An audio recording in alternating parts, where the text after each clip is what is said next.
जिनादीन करमपुर मावा से आम खबर जी आगाही शेयर कंदा हलूं। नामालूम कार सवार हथियारबंदन पारां बिन नौजवाननि खे ज़ोरी खंभण की कोशिश। जिनादीन करमपुर मावा से आम खबर जी आगाही शेयर कंदा हलूं। नामालूम कार सवार हथियारबंदन पारां बिन नौजवाननि खे ज़ोरी खंभण की कोशिश कई वई। करमपुर के गोठ अलीबख्श बिजाणी रवासी भाइरन मुराद अली बिजाणी रहम अली बिजाणी मीडिया के दाईंदे चयो त अज असी शाम जो 6:30 वगे करमपुर का मोटरसाइकिल जरिए गोठ वही रहा हुआसीं त कारी जीएलआई कार में सवार 5 नामालूम हथियारबंदन करमपुर खरड़ो पुलिस चौकी वटां पीछो कयो ऐं कार के असांजी मोटरसाइकिल से टकराए असांखे किराइण की कोशिश कई, पर असीं कार के टक्कर के लोॾे खां पाण बचाए तेज़ी से अॻिते निकिरी वियासीं।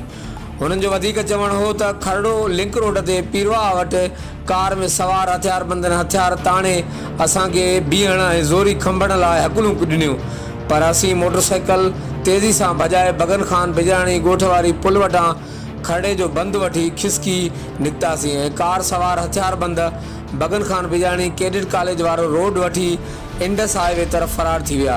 हुननि जो वधीक चवण हो त कार के अॻियां ऐं पोयां नंबर प्लेट लॻल न हुई। हुननि आख़िर में एसएसपी कश्मीर कंदकोट अमजद अमन शेख ऐं ॿिनि वसवारनि खे अपील कई त असांजे इलाइक़े में पुलिस गश्त वधाए चुरपुर कंदड़ ॾोहारनि ख़िलाफ़ कार्रवाई करे अमन अमान खे यकीनी बणायो वञे। हर वक़्तु आगाह रहण लाइ ॾिसंदा रहो JTN वेब न्यूज़ करमपुर।